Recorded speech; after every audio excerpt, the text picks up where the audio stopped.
Sebagian besar orang dengan NPD tidak menyadari dirinya memiliki gangguan tersebut. Bagi mereka, pola pikir atau perilaku tersebut sudah normal atau wajar. Istilah psikologinya, egonya sudah sintonik.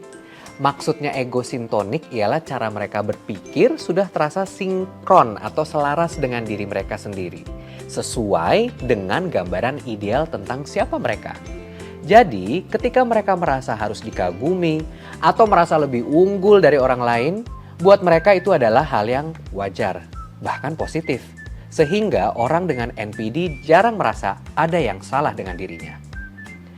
Bayangkan seseorang yang selalu memakai kacamata berwarna merah. Semua yang dia lihat jadi merah dan tidak ada warna lain. Tapi buat dia, hal itu normal. Padahal hidup ini penuh warna yang berbeda. Orang itu nggak sadar kalau kacamata merah itu yang membuat pandangannya jadi berbeda dan hanya melihat warna merah. Nah, orang dengan NPD melihat dunia lewat kacamata narsis. Mereka merasa cara berpikir dan bertingkah seperti itu normal, padahal sebenarnya sudah terdistorsi. Secara umum, orang-orang yang merasa terganggu secara psikologis biasanya akan mencari bantuan ketika mereka merasa dirinya sudah ada masalah. Masalah dengan dirinya sendiri, masalah dengan orang lain, baik secara fisik maupun mental. Nah, untuk orang-orang dengan narcissistic personality disorder biasanya baru mencari bantuan kalau yang pertama, hubungan interpersonal mereka sudah rusak. Misalnya hubungan perkawinan yang akhirnya gagal hingga sampai ke perceraian. Atau hubungan pertemanan atau hubungan dengan keluarga yang akhirnya ada konflik besar tanpa solusi yang jelas. Orang dengan NPD juga akhirnya mau mencari bantuan ketika karir mereka terganggu karena mungkin perilaku mereka sulit diterima oleh kolega, atasan, atau bawahan. Misalnya, orang dengan NPD yang terlalu sering meminta validasi dari kolega atau bawahannya, mungkin tentu mereka akan lelah ya. Dan bosan juga kalau harus terus-terusan memberikan pujian atau sanjungan ke si orang dengan NPD ini.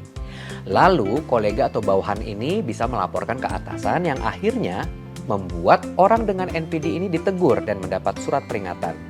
Ketika karir orang dengan NPD ini terancam dan dia sangat mementingkan karirnya, maka besar kemungkinan dia akhirnya akan mencari bantuan.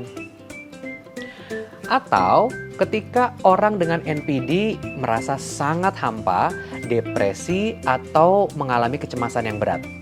Seringkali mereka datang ke psikolog atau psikiater bukan karena sadar memiliki ciri NPD, tetapi karena ada gejala lain seperti depresi atau kecemasan.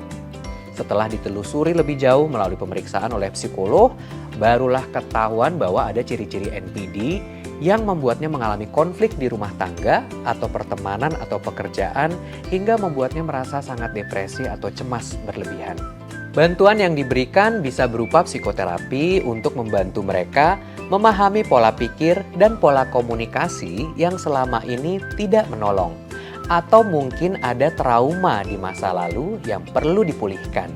Hingga belajar pola pikir dan cara berkomunikasi yang lebih sehat dalam berhubungan dengan orang lain. Prosesnya memang tidak mudah dan butuh waktu yang cukup lama.